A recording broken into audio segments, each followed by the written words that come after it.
For the third time in the past 5 years, the Mavericks and Clippers will be matching up in the first round. In the past two matchups, the Clippers got the better of the Mavericks. They beat them in 6 during the bubble, and then in 7 the following year in 2021. But really, this is a much different Mavericks team. Luka's playing the best basketball of his career, and he's got Kyrie as a co-star this time. So overall, I am just so hyped for this series. Yeah, obviously a different Clippers team too. They got Harden this time. I'm also hyped for this series. It's not once in a lifetime. It's not twice in a lifetime. It's thrice in a lifetime.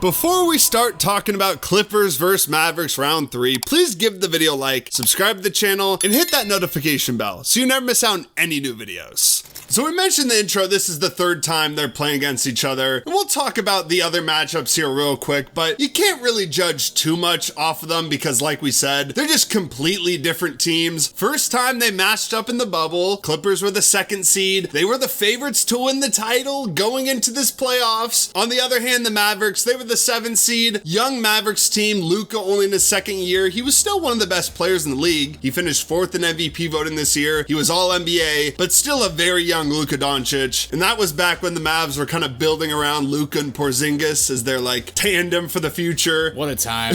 Yeah, what a time. Worked out well for him, didn't it? Yeah, it didn't really work out well. It had potential at first, but didn't really work out. But the Mavericks kept this series close. They went down 2-1 to start, but then Luka just had that masterclass 43 points, 17 rebounds, 13 assists in game 4, and he capped it off with just that insane step back buzzer beater. I do love how in this series, though, the Clippers crushed all Mavericks momentum in game 5. That was ridiculous. 43-point win in the bubble. Like, it's not even like you're at home and you got the crowd behind you, like you're feeding off the energy. It's a bunch of plasma screens out there, and you still blew them out by 43. Yeah, Clippers would win the series in 6, and really it came down to the Clippers just had that star power. Like, Luka was great. He did all he could, but Porzingis only played 3 games. He had a torn meniscus. Also, he couldn't defend a pick and roll to save his life. Couldn't defend, didn't really play well when he was on the court, so the Mavericks just couldn't keep up. Next year, though, we get the same matchup. This time, the Clippers are the 4th seed, Mavericks are the 5th seed. And this series was one of the weirdest, dumbest playoff series of recent memory. I mean, the Mavericks go into LA, they win games 1 and 2 to take a 2-0 lead, and everyone's thinking it's over. Then, the Clippers come into Dallas, they win games 3 and 4 to tie the series at 2-2, and everyone's like, what the f***?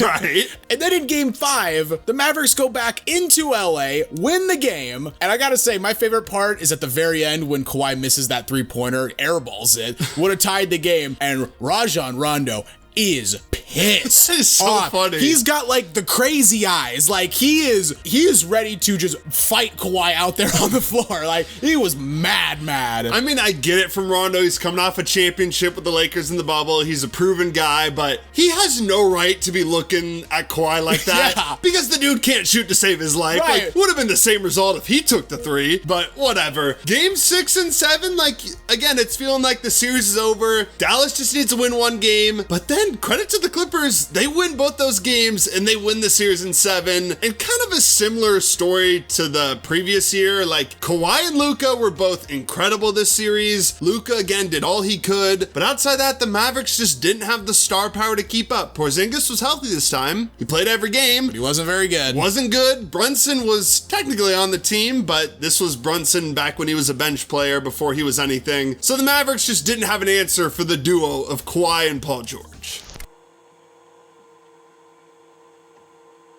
So now it's 3 years later, we're getting round 3 between these teams, and unlike the previous 2 series, Luka finally has himself a co-star. He's got Kyrie Irving, and overall the Mavericks have been the much more balanced team, especially since the All-Star break. Clippers are also a different team, though. They got Harden this time. They got Russ. They got guys like Norman Powell. So overall, just both teams are very different from 3 years ago when they last played. And let's look at the head-to-head matchups real quick between these teams. You can't really take much from these games because they haven't played a game against each other since December 20th. But the Clippers did win the season series. They won 2-1. The Mavericks won the first matchup 144-126. This was an in-season tournament game, but that was during that period where the the Clippers were playing like ass just after acquiring Harden. Better times. Yeah, great times. Amazing times for us. The Clippers won the next two games between the two teams, 107-88, and then the final game, 121-11. But like I said, like, you can't really take much from these games, particularly because the Mavericks are just a completely different team now. I mean, yeah, the last time they played each other was what, December? Yeah. 4 months ago? A lot can change in 4 months, especially in the NBA. And you said it, I mean, the Mavericks since the All-Star break, probably the hottest team in the league. Yeah, they're on a 5-game winning streak at the time of this recording. Could be a 7-game winning streak going to the end of the season. They've won 16 of their last 18 games. Luka has just been insane during this stretch. He's averaging basically a 31-point triple-double. He's got a shot to an MVP. It's either him or Jokic at this point. He probably should win MVP. I think he should. Yeah. Kyrie also has been great. I mean, he's putting up co-star numbers, 25.6 points a game, 5.4 assists, almost 5 boards. Very efficient. He had that game against the Rockets where he nearly dropped 50. We both got to admit, like, we did not ever think this duo would work. And they're proving us completely wrong. Since the All-Star break, the second half of the season, they have been incredible together. I just got to give Luka and Kyrie a whole bunch of credit because before this season, I thought it wouldn't work because both of them historically are terrible defensive players. Yeah. And I know we just have a bunch of trauma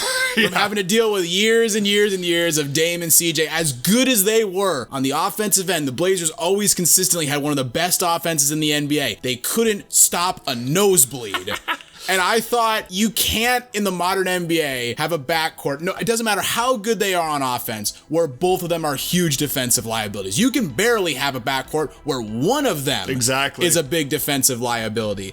And credit to Luka, credit to Kyrie, they've stepped up. Now, neither of them are Tony Allen on defense, right? Neither of them are going to shut anyone down. But the fact that they're at least putting in the effort and not essentially guaranteeing whoever they guard is going to drop 30 on their head as well, big credit to them. Yeah, credit to them and credit to the front office because the additions of Daniel Gafford and PJ Washington at the trade deadline have done absolute wonders for them. They're their third and fourth leading scorers, and what they gave them was like some more size, some more athleticism, some more length, and the defense post All-Star break has been dramatically better. Before the All-Star break, they were 22nd defensive rating. That shot all the way up to 6. So massive improvement there. They've also been better on offense. They're the third best offense post All-Star break. So it really feels like this is a different Mavericks team than years prior. They're deeper. They got more size. They got more length. And I kind of just trust them a lot more for some reason. I mean, hell, Daniel Gafford was chasing a Wilt record there for a second. He was? Most consecutive made field goals. I was so pissed when he didn't get it. Dude was not missing any shots. On the other end, you got the Clippers, and look, we've had our fair share of videos we've made this year of the Clippers. They've gone from highs to lows, back to highs, back to lows. I mean, they started the season off fine, were terrible for the first 6 games they had Harden, went on a great run of play throughout the middle of the season, and they've really cooled off since the All-Star break. They've been 15-12 since. They're picking it up a little bit. They've won 7 of their last 9 at the time of this recording. But once again, the injury, bug,